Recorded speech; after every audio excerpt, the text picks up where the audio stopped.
चलो देखो, last class में हम लोग यहाँ से पढ़ना शुरू किए थे। हाँ, टॉपिक था हमारा स्थिति एवं विस्तार, यही था ना? ठीक है, टॉपिक हमारा था स्थिति एवं विस्तार। और पहला जो हम लोग स्थिति पढ़ रहे थे वो पढ़ रहे थे भारत के बारे में। किसका स्थिति पढ़ रहे थे? भारत। ठीक है, तो भारत की स्थिति के बारे में क्या पढ़े थे? भारत का भौगोलिक विस्तार 8 डिग्री 4 मिनट उत्तर से 33 डिग्री 6 मिनट उत्तर अक्षांश से तथा 68 डिग्री पूर्वी देशांतर से 97 डिग्री 25 पूर्वी देशांतर तक फैला है। ठीक है, तो अब ये भारत का लोकेशन था, इसको भारत में देखे थे और इसको चित्र के माध्यम से भी इस प्रकार देखे थे। ठीक है, भारत की दिशा के बारे में यदि बात करेगा तो इसको ऐसे करके यदि बांट देंगे तो ये हो गया पूरब और इधर क्या हो गया? पश्चिम। देखिए ये क्या हुआ? इधर पूरब, इधर क्या हुआ? पश्चिम। ऊपर क्या हुआ? उत्तर। इसको क्या कहेंगे? दक्षिण। लेकिन जब अक्षांश की बात करेंगे तो देखिए यहाँ से भी क्या लिखे हैं? उत्तर। यहाँ भी क्या लिखे हैं? उत्तर। इसका कारण है भारत विषुवत रेखा विश्व ग्लोब पर किस गोलार्ध में है? उत्तरी गोलार्ध।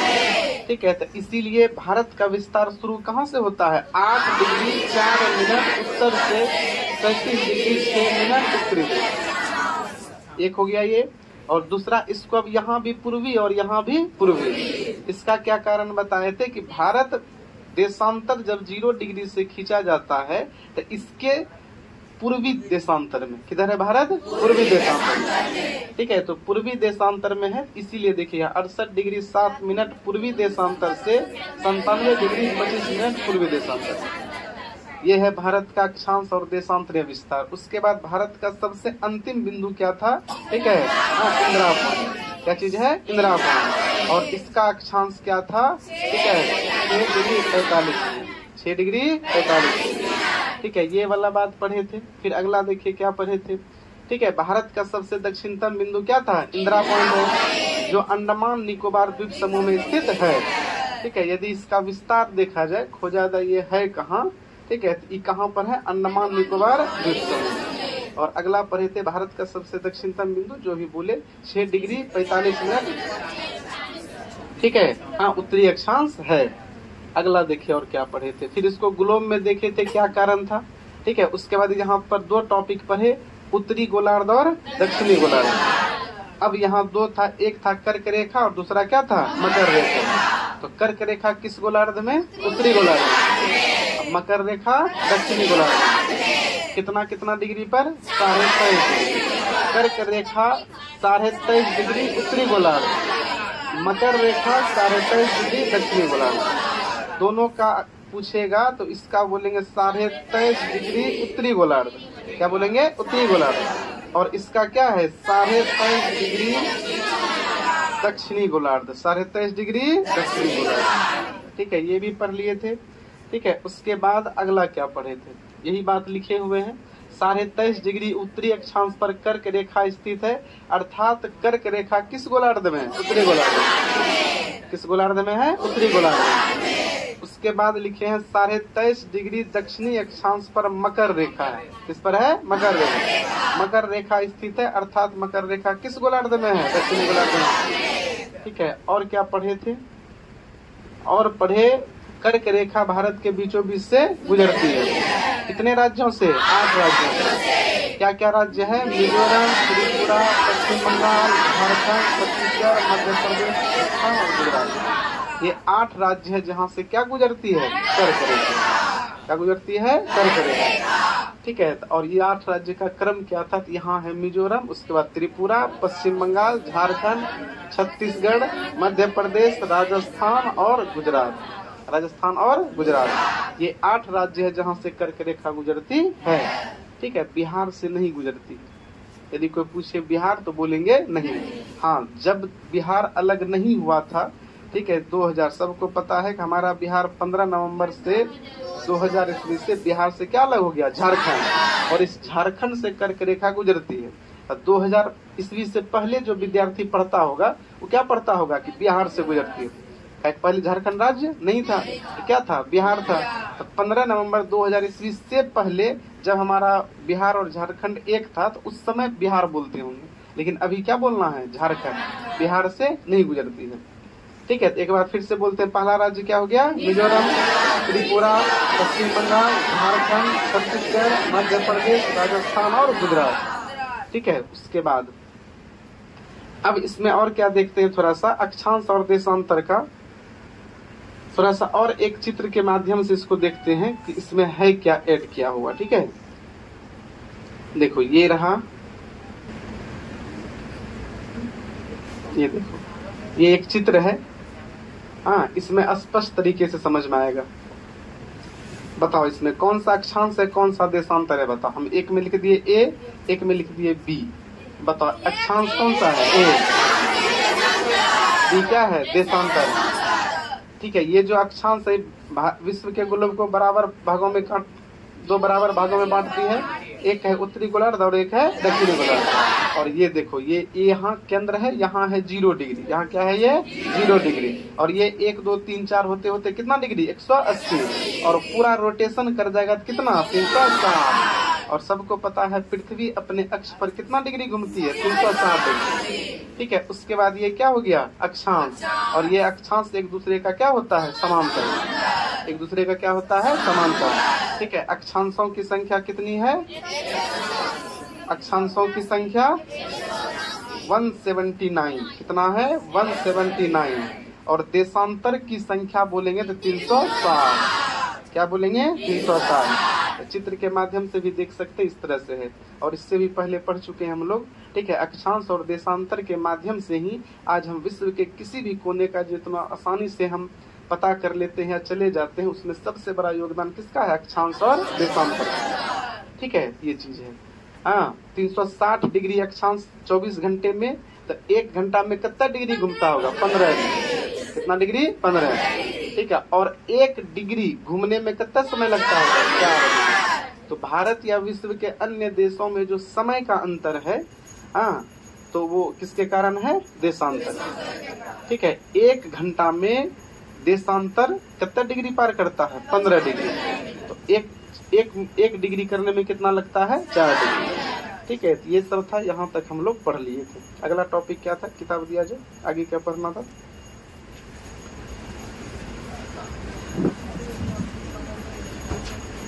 अगला जो हमारा टॉपिक था आकार, क्या पढ़ना है, आकार। ठीक है, चलिए अगला टॉपिक हम लोग देते हैं। अब अगला आकार, आज का हमारा टॉपिक क्या है, आकार। तो किसके बारे में पढ़ना है, विश्व के कुछ देशों के बारे में, जिसमें से पहला चर्चा किसका होगा, भारत का। किसका चर्चा होगा, भारत का। ठीक है, भारत का पहले क्षेत्रफल बताया जाए कितना है, 32,87,200 किलोमीटर स्क्वायर।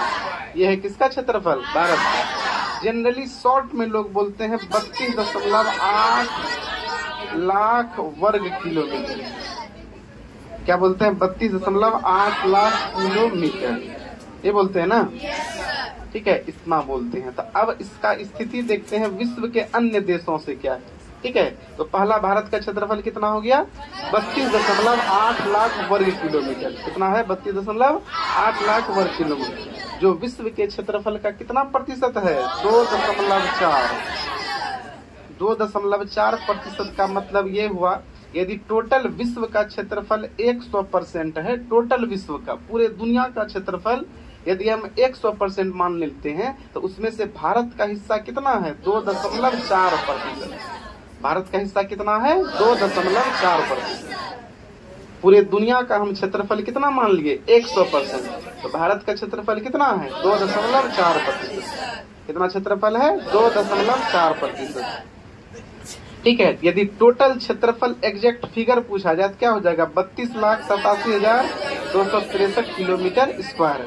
और या ऐसे जनरली शॉर्ट में इसको बोलते हैं 32.8 लाख वर्ग किलोमीटर। ठीक है, ये चीज है। भारत के क्षेत्रफल की सापेक्ष स्थिति विश्व के अन्य देशों के साथ विश्व में सर्वाधिक क्षेत्रफल किस देश का है, रूस का। क्षेत्रफल की दृष्टि से, जनसंख्या की दृष्टि से पूछेगा तब किसका स्थान, भारत का। क्षेत्रफल में पूछेगा, क्षेत्रफल में यदि पूछेगा 1 नंबर पर तो कौन होगा, रूस। और जनसंख्या में पूछेगा तब क्या बोलेंगे। ठीक है, जनसंख्या में पूछेगा तो क्या बोलना है, भारत। ठीक है, भारत दुनिया का सबसे अधिक जनसंख्या वाला देश हो गया है। हाल ही के रिपोर्ट के अनुसार भारत की आबादी लगभग 146 करोड़ है। कितना है? 146 करोड़।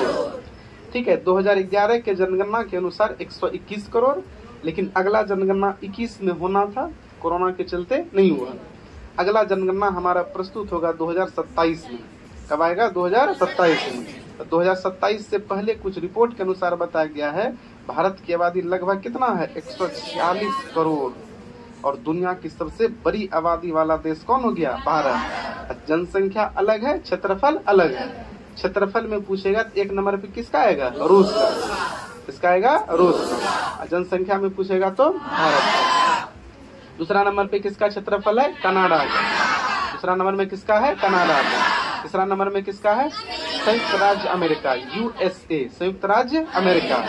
चौथा नंबर पर कौन है? चीन। चौथा नंबर पर कौन है? चीन। पहला हो गया रूस, दूसरा हो गया कनाडा।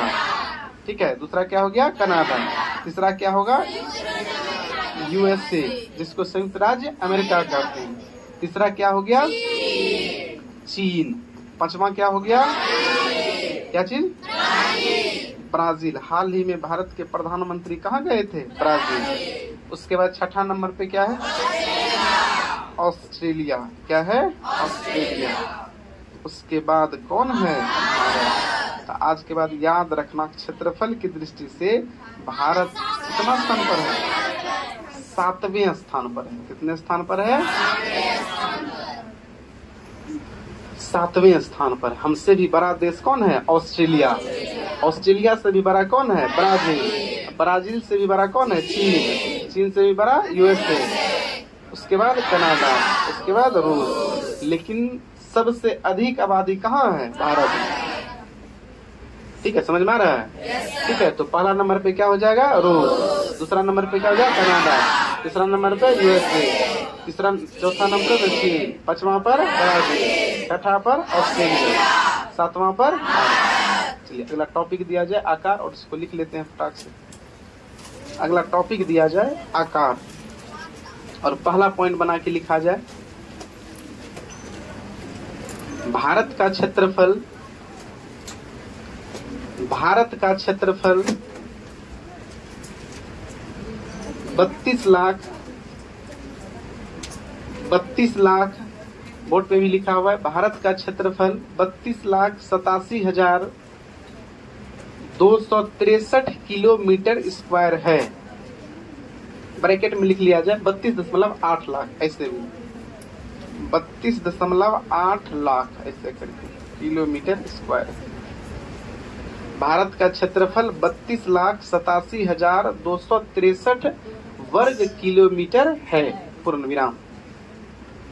इसी में लिखना है जो विश्व के क्षेत्रफल का 2.4% है। जो विश्व के क्षेत्रफल का 2.4% है। हुआ सबका? आगे बोलें, हो गया सबका? भारत का क्षेत्रफल कितना है? 32,87,263 वर्ग किलोमीटर स्क्वायर है। इस किलोमीटर केवल नहीं बोलना है, क्या बोलना है? Kilometre square. काहे क्षेत्रफल का यूनिट क्या होता है? Metre square. इसको किसमें बोलेंगे? किलोमीटर में। ठीक है, अगला लिखा जाए विश्व में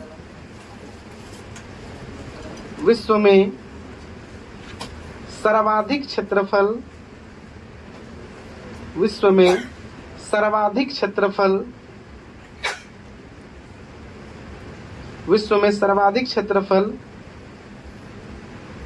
रूस का है। किसका है? रूस का है। रूस का है। अगला पॉइंट बना के लिखा जाए विश्व के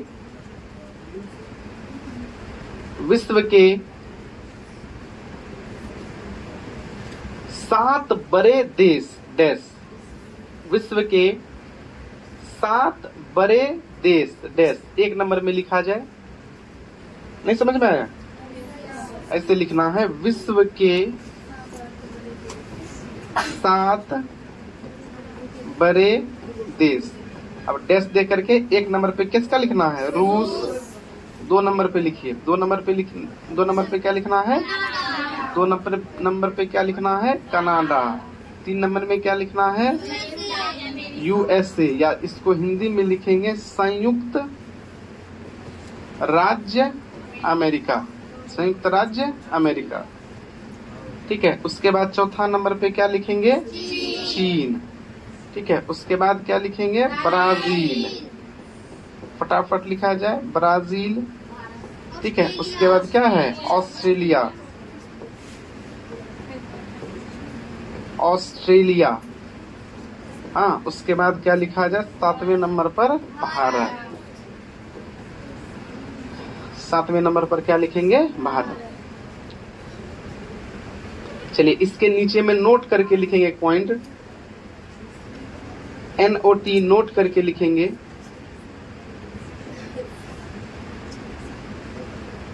नोट करके लिखना है, जनसंख्या की दृष्टि से, जनसंख्या की दृष्टि से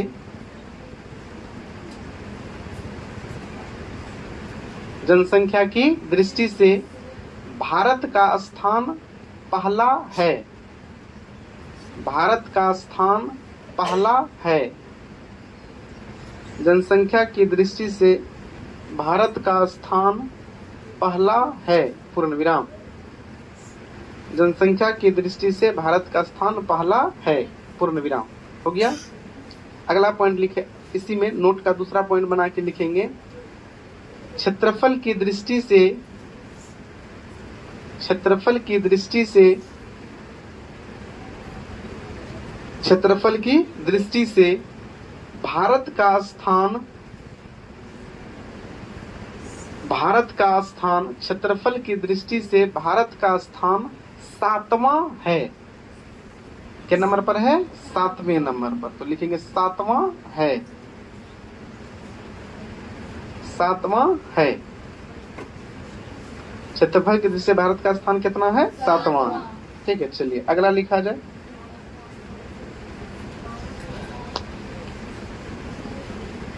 अगला पॉइंट लिखा जाए, भारत मोटे तौर पर,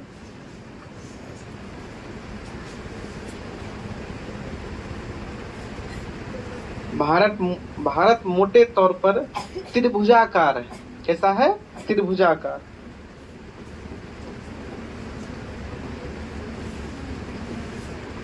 भारत कैसा है? त्रिभुजाकार है। भारत की आकृति लगभग कैसी दिखती है? त्रिभुजाकार। हाँ, बता रहे। देखो, लगभग दिखता है कैसा? त्रिभुजाकार। ठीक है, लेकिन इसको जब आकृति के आधार से इसको यदि अलग किया जाए तब इसको कैसा दिखता है? चतुष्कोणीय, 4 कोण का है। भारत का नक्शा जब भी हम देखेंगे तो देखो इसमें क्या दिखता है? 4 कोना दिख रहा है, इसीलिए इसको कभी कभी क्या कहते हैं? चतुष्कोण। ठीक है, हाँ, ये वाला है। तो लेकिन लगभग ये दिखता है भारत का आकृति। अच्छा, देखो तुम्हारी किताब में भी दिया हुआ है, भारत मोटे तौर पर कैसा दिखता है? त्रिभुजाकार। ठीक है, और NCERT में भी यही लिखा हुआ है, भारत कैसा दिखता है? त्रिभुजाकार।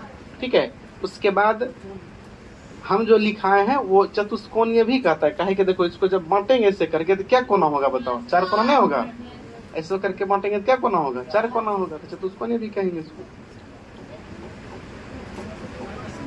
चलो देखो,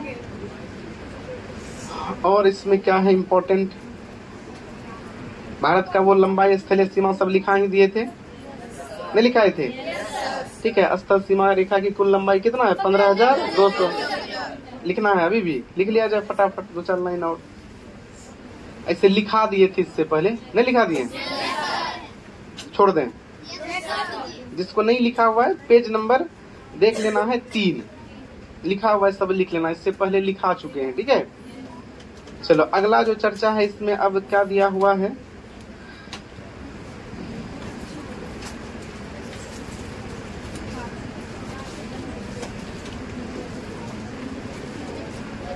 देखो वो जो देशांतर के बारे में पढ़ाए थे। ठीक है, भारत के प्रायद्वीपीय आकार के कारण क्या है? पूरब में क्या है? बंगाल की खाड़ी, पश्चिम में क्या है? अरब सागर, दक्षिण में क्या है? हिंद महासागर। ये तीनों ओर समुद्र से घिरा हुआ है। इसी प्रायद्वीपीय आकार के कारण भारत की तटीय सीमा इतनी लंबी है। तथा हिंद महासागर के मध्य भाग में स्थित है। भारत के उत्तर पश्चिम तथा उत्तर एवं पूर्वी सीमा पर नवीन मोरदार पर्वत स्थित है, उत्तर में। ठीक है, जब भारत का उत्तर पूर्वी क्षेत्र देखेंगे तो वहाँ क्या मिलेगा? नवीन मोरदार पर्वत, मतलब नया नया वहाँ पर्वत दिखेगा। ठीक है, और अगला बात, एक बहुत इंपॉर्टेंट बात दिया हुआ है कि भारत में अरुणाचल प्रदेश और गुजरात के कच्छ में, गुजरात में जगह का नाम क्या है? कच्छ है। और भारत का सबसे पूर्वी राज्य कौन सा है? अरुणाचल प्रदेश। भारत का सबसे पूर्वी राज्य क्या है? अरुणाचल प्रदेश। ठीक है, इस दोनों के बीच में कितना समय का अंतर है? 2 घंटे का। अब ये नहीं कि यहाँ 6 बज रहा है तो वहाँ 8 बज रहा होगा, ऐसा नहीं है। ठीक है, समय का अंतर का मतलब है कि सूर्य उदय और अस्त से। सूर्य उदय एक जगह पर 2 घंटा पहले और एक जगह पर 2 घंटा बाद में। ठीक है, तो सबसे पहले कहाँ होता होगा? अरुणाचल प्रदेश में, और सबसे बाद कहाँ होता होगा? कच्छ में। तो गुजरात का एक जगह है, क्या है? कच्छ। ठीक है, कितना घंटा का अंतर है? 2 घंटा। तो अभी हम लोग का कितना टाइम हो रहा है? 6। अभी वहाँ जगह नहीं होगा आदमी, क्या बजे जगेगा? 8 बजे। सूर्योदय वहाँ हो गया होगा? नहीं हुआ होगा, अभी वहाँ आदमी सुतल होगा। हाँ, ठीक है। हाँ, फिर शाम में हम लोग पहले, हमारे यहाँ पहले अंधेरा हो जाएगा, वहाँ क्या बजे होगा? 8 बजे। यही अंतर है। अब इस समय का अंतर का मतलब ये नहीं कि यहाँ 8 बज रहा है तो वहाँ 10 बज रहा होगा, ऐसा नहीं है। ठीक है, वो सब समय सब जगह क्या है? बराबर है। चलो इस बात को लिख लिया जाए। पहले ये बात लिख लिया जाए, भारत के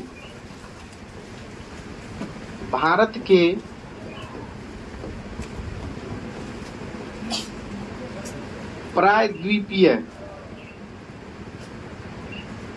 भारत के प्रायद्वीपीय आकार, भारत के प्रायद्वीपीय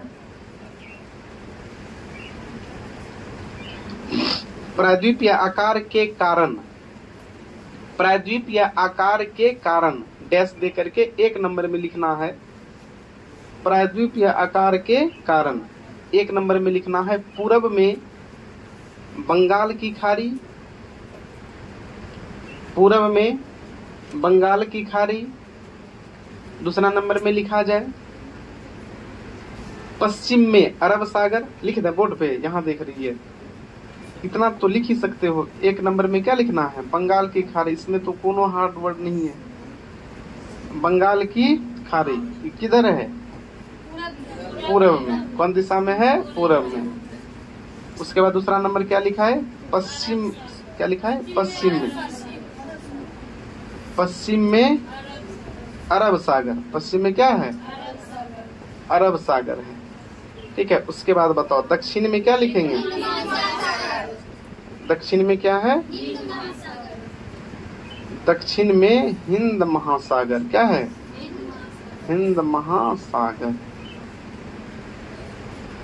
तो भारत के प्रायद्वीप के कारण क्या क्या है? पूरब में क्या है? बंगाल की खाड़ी। पश्चिम में क्या है? अरब सागर। दक्षिण में क्या है? हिंद महासागर। और उत्तर में क्या है? स्थलीय सीमा है। क्या चीज है? स्थलीय सीमा। तो 3 तरफ हमारा देश जो है समुद्र से घिरा हुआ है और एक तरफ किससे है? स्थल से। और स्थल में भी क्या? बहुत ऊंचा ऊंचा पहाड़। हाँ, जम्मू कश्मीर, उत्तराखंड, हिमाचल प्रदेश। ठीक है, हाँ, ये सब जो है हमारा, ये सिक्किम हो गया, उसके बाद अरुणाचल प्रदेश हो गया। ये सब क्षेत्र में क्या मिलेगा? बहुत बड़ा बड़ा पहाड़ी क्षेत्र है। और बिहार और उत्तर प्रदेश का लगभग एरिया कैसा मिलेगा? मैदानी क्षेत्र। तो पढ़ेंगे आगे। चलिए अगला बात लिखा जाए। देखिए, भारत में अरुणाचल प्रदेश और भारत में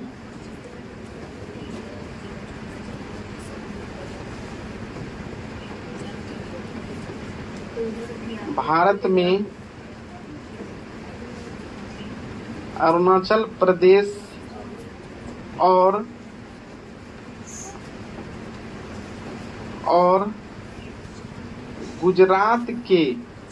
और गुजरात के कच्छ के मध्य, भारत में अरुणाचल प्रदेश और गुजरात के कच्छ के मध्य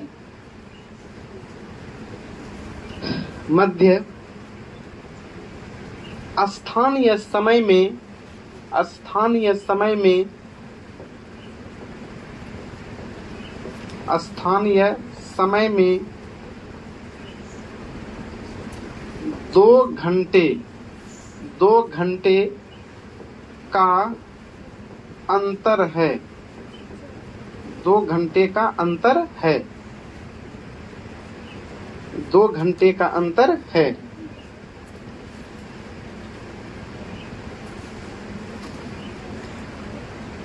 दो घंटे का अंतर है। अच्छा, समझ में आ गया? ये 2 घंटे का अंतर के कारण क्या होता होगा?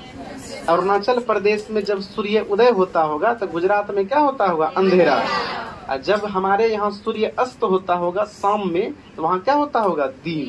एकदम पूरा माना जैसे हम लोग 4 बजे यहाँ निकलते हैं खेलने के लिए, तो वहाँ का बच्चा क्या बजे निकलता होगा? 6 बजे। भारी फेरा। जैसे हम लोग यहाँ स्कूल जाते हैं क्या बजे? 9 बजे। और वहाँ का बच्चा क्या जाता होगा? 11 बजे। ठीक है, समय वही होता होगा। जैसे हमारे यहाँ भी कितना बज रहा है? 7:03। वहाँ भी हो रहा है 7:03, लेकिन वहाँ का आदमी अभी सुतल होगा। मतलब जग भी गया होगा। बहुत आदमी जो सुबह सुबह टहलता होगा, घूमने जाता होगा, वो जग गया होगा। लेकिन अक्सर आदमी जो है क्या होगा? सोया हुआ होगा। तो 2 घंटे के समय का अंतर मतलब ये हो गया कि हाँ, इसका मतलब 2 घंटा समय का मतलब कितना है?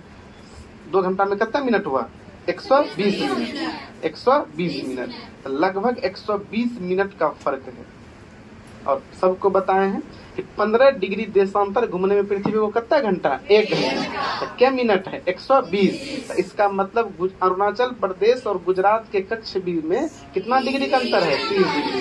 कितना डिग्री का? 30। और 1 डिग्री देशांतर पार करने में कितना समय? 4। तो 30 गुना कितना कर देंगे? 4। तो 4 या 12, 120। इसका मतलब कितना समय लगेगा? 120 मिनट।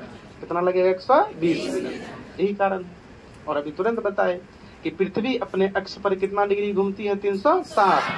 तो 1 डिग्री घूमने में कितना? 4 मिनट। क्या हो गया? बेग अवस्था काहे इधर उधर कर रहा है? झांपी पेटारी संभाल के रखो। एगो बेग लाता वो नहीं संभल रहा है, तो कोई जगह बहुत देर से कलम गिरा हुआ था, अभी देखे उठाई।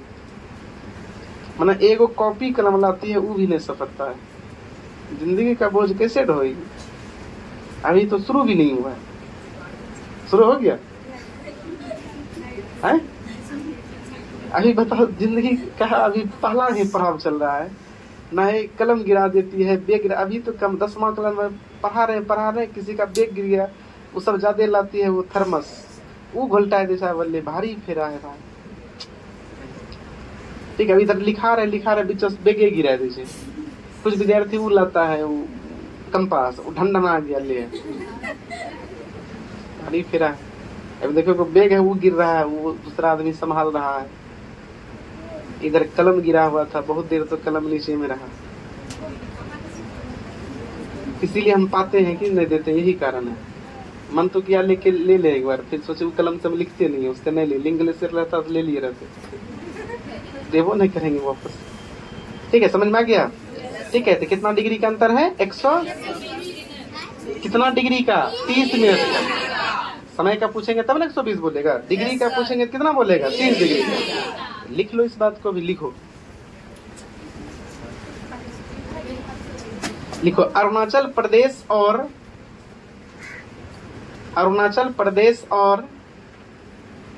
कच्छ के बीच, अरुणाचल प्रदेश और कच्छ के बीच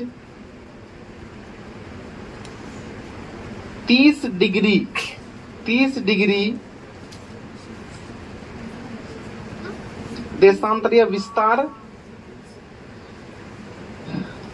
के कारण होता है। 30 डिग्री देशांतर विस्तार है, अंतर नहीं लिखना, विस्तार है। माना अरुणाचल प्रदेश और कच्छ के बीच में कितना डिग्री का है विस्तार? 30 डिग्री का। ठीक है, इसीलिए समय में कितना घंटा का अंतर है? 2 घंटा का। ठीक है, तो जिसका जितना बीच होगा उसके अनुसार हम लोग लिखेंगे। ठीक है, उसके बाद आगे है 24 डिग्री, ये सब बताए दिए। 24 घंटे में पृथ्वी कितना घूमता है? 360 डिग्री। तो 1 घंटा में कितना डिग्री घूमेगा? 15 डिग्री।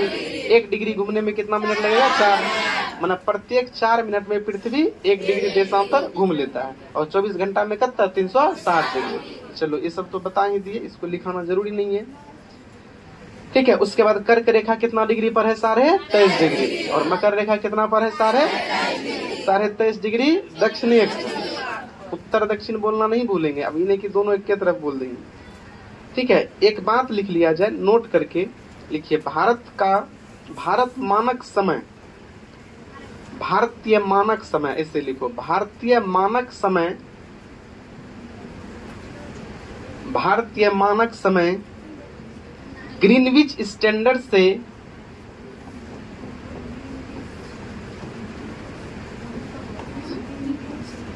ग्रीनविच स्टैंडर्ड से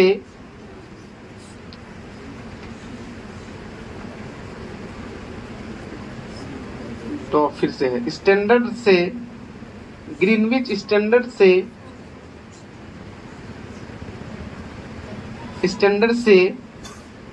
5.5 घंटा, 5.5 घंटा कैसे लिखेगा? 5.1/2 घंटा आगे है भारतीय मानक समय ग्रीनविच स्टैंडर्ड से 5.5 घंटा आगे है, 5.5 घंटा आगे है, पूर्ण विराम। चलो अगला टॉपिक दिया जाए, भारत के पड़ोसी देश। अगला टॉपिक क्या देना है? भारत के पड़ोसी देश। अब क्या पढ़ना है? भारत का कौन सा देश? पड़ोसी देश। देखो इसके बीच में एक चित्र दिया हुआ है किताब में, वो ग्लोब का है। किसका है? ग्लोब का। तो थोड़ा सा बात कर लेते हैं ग्लोब को देख करके। इसमें था ग्लोब वाला, ये रहा। देखिए अब इसमें ग्लोब में क्या देखते हैं, इसलिए थोड़ा सा चर्चा क्या दिया हुआ है। ठीक है, पहले के समय में या अब के समय में भी, इधर सुना। ठीक है, पहले के समय में या अब के समय में क्या हुआ है कि जब एक देश दूसरे देश से संपर्क करता था तो उसमें पहले जो एकमात्र माध्यम होता था वो होता था जल मार्ग। क्या होता था? जल मार्ग। हाँ, लेकिन भारत की यदि स्थिति को देखा जाए कि भारत किस तरह एक दूसरे से जुड़ता था, इसमें हम देखेंगे कि एक स्थल मार्ग भी हुआ करता था। क्या हुआ करता था? स्थल मार्ग।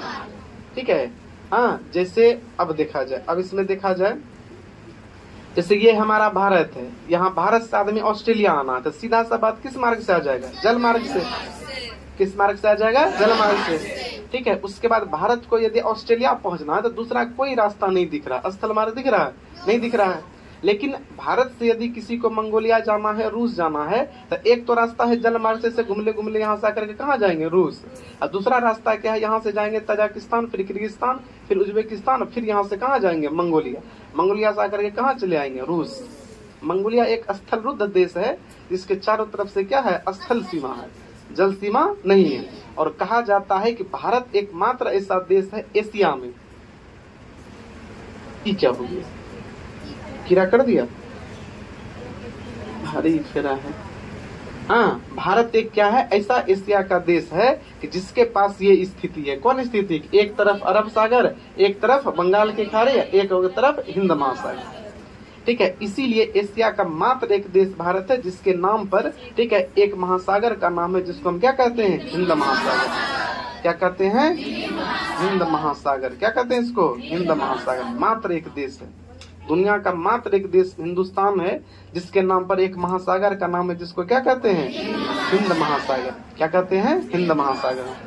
ठीक है, क्या कहते हैं इसको? हिंद महासागर। तो एक तो हो गया पहला रास्ता, क्या हो गया? जल मार्ग। दूसरा रास्ता क्या होता होगा? स्थल मार्ग। क्या स्थल मार्ग सभी देशों के लिए पर्याप्त था? तो बोलेंगे नहीं। अब देखिए ऑस्ट्रेलिया आना है किसी को तो कैसे आएंगे? जल मार्ग से। एक ही रास्ता है। खैर अब तो वायु मार्ग भी है, जहाज से लोग आते जाते हैं। जल मार्ग से व्यापार होता है ज्यादा। जल मार्ग से क्या होता है? व्यापार। हाँ, ज्यादा से ज्यादा सामान लेना है तो बराबर ये है। ठीक है, ये सब है। ठीक है, यही सब था। तो यही सब बीच में थोड़ा चर्चा दिया हुआ है। तो एक बात लिख लिया जाए, भारत दुनिया का एकमात्र देश है, भारत दुनिया का एकमात्र देश है, भारत दुनिया का एकमात्र देश है जिसके नाम पर, भारत दुनिया का एकमात्र देश है जिसके नाम पर, जिसके नाम पर एक महासागर का नाम पड़ा है। भारत दुनिया का एकमात्र देश है जिसके नाम पर एक महासागर का नाम पड़ा है डैश हिंद महासागर। क्या नाम पड़ा है? हिंद महासागर। भारत दुनिया का एकमात्र देश है जिसके नाम पर क्या पड़ा है? माने एक महासागर का नाम पड़ा है जिसका नाम क्या है? हिंद महासागर। ठीक है, दुनिया का एकमात्र देश भारत है, बाकी ऐसा कोनो देश नहीं है। ठीक है, इसमें यही चर्चा है। तो अगला हम लोग का टॉपिक क्या है? भारत के पड़ोसी देश। तो इसी चित्र में देख लेते हैं भारत का कौन कौन सा पड़ोसी देश है। ठीक है, अगला टॉपिक हमारा क्या है? भारत के पड़ोसी देश। तो अगला टॉपिक हम लोग क्या पढ़ेंगे? भारत के पड़ोसी देश। भारत के पड़ोसी देश। भारत का कौन सा देश पढ़ेंगे? पड़ोसी देश। तो पड़ोसी माने हमारा नेबर कंट्री कौन कौन सा है? तो पहला क्या है? पाकिस्तान। पहला क्या है? पाकिस्तान। दूसरा क्या है? अफगानिस्तान। तीसरा क्या है? चीन। तीसरा क्या है? चीन। उसके बाद क्या है? नेपाल। उसके बाद क्या है? भूटान। उसके बाद क्या है? म्यांमार या बर्मा। पहले कहते थे बर्मा, अब क्या कहते हैं? म्यांमार। उसके बाद क्या है? बांग्लादेश। और एक हमारा क्या है? श्रीलंका। और इधर एक देश है, इधर बहुत समुद्र में छोटा सा देश है जिसका नाम क्या है? मालदीव। ठीक है, जिसका नाम क्या है? मालदीव। ठीक है, तो इसको इस चित्र से देखते हैं भारत का कौन सा पड़ोसी देश है अगल बगल में। देखो इसमें स्पष्ट दिखेगा। इसमें क्या है? देखिए, पहला क्या है? पाकिस्तान। पहला पड़ोसी देश क्या है? पाकिस्तान। दूसरा क्या है? अफगानिस्तान। तीसरा क्या है? चीन। ये इधर क्या है? चीन। ठीक है, उसके बाद इधर क्या है? नेपाल।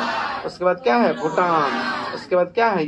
ये वाला म्यांमार। ये वाला क्या है? म्यांमार। उसके बाद क्या है? बांग्लादेश। उसके बाद नीचे में क्या है? श्रीलंका। ठीक है, और इधर एक देश है समुद्र में, क्या है? मालदीव। इसको भी करते हैं। अगला लिखा जा पॉइंट। ठीक है, लिखा जा भारत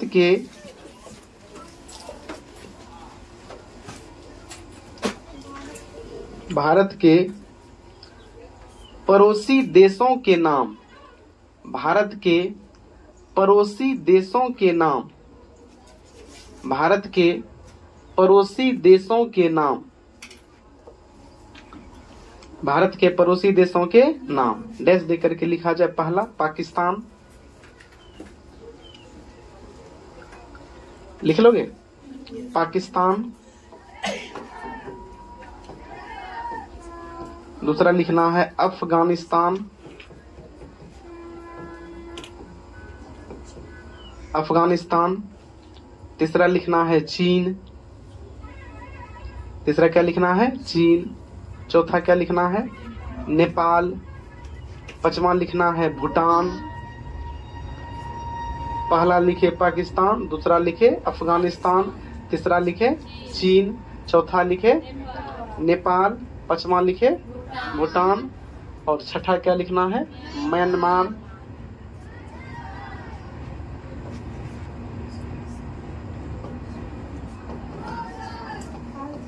उसके बाद क्या लिखना है? बांग्लादेश। उसके बाद लिखना है श्रीलंका।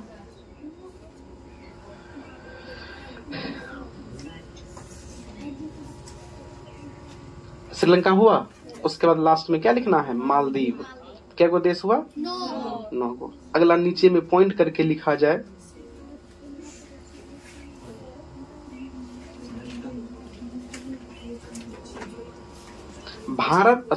श्रीलंका और मालदीव। अगला पॉइंट बना करके लिखा जाए। श्रीलंका और मालदीव। श्रीलंका और मालदीव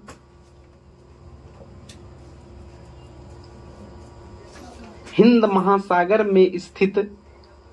श्रीलंका और मालदीव हिंद महासागर में स्थित। हिंद महासागर में स्थित। हिंद महासागर में स्थित द्वीपीय पड़ोसी देश है। द्वीपीय पड़ोसी देश है। द्वीपीय पड़ोसी देश है। बाकी जितना भी है कैसा देश है? स्थलीय देश। तो हम एक दुए को लिखा देते। याद रखना, दुए देश ऐसा है जो भारत से कैसा जुड़ा हुआ है? ठीक है, प्रायद्वीपीय से, मतलब कि जल से। अब बाकी सब किससे जुड़ा हुआ है? स्थल से। ठीक है, तो 2 देश, एक हो गया श्रीलंका और एक हो गया मालदीव। अब बाकी सब किससे जुड़ा है? जल सीमा से, स्थल से। पाकिस्तान हो गया, अफगानिस्तान हो गया, चीन हो गया, नेपाल, भूटान, बांग्लादेश, म्यांमार। ठीक है, मात्र 2 देश है जो किससे जुड़ा हुआ है? जल मार्ग से, ठीक है, द्वीपीय देश है। चलो अगला लिखा जाए, लिखिए भारत की मुख्य भूमि पर स्थित, भारत की मुख्य भूमि पर स्थित, भारत की मुख्य भूमि पर स्थित धनुषकोटि एक जगह का नाम है। दक्षिण भारत में सबसे अंतिम बिंदु जो है, ऐसे इंदिरा पॉइंट है लेकिन मुख्य बिंदु से,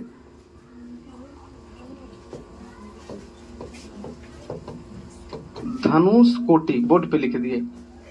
क्या बोले थे शुरू में, क्या बोले थे? भारत की मुख्य भूमि पर स्थित धनुषकोटि, धनुषकोटि से श्रीलंका का तट मात्र 24 किलोमीटर है। मात्र कितना किलोमीटर है? 24 किलोमीटर। मतलब धनुषकोटि में जाकर के बैठ जाए, दक्षिण भारत में जाकर के वहां जाकर के बैठ जाए तो कौन सा देश दिख जाएगा? श्रीलंका दिख जाएगा।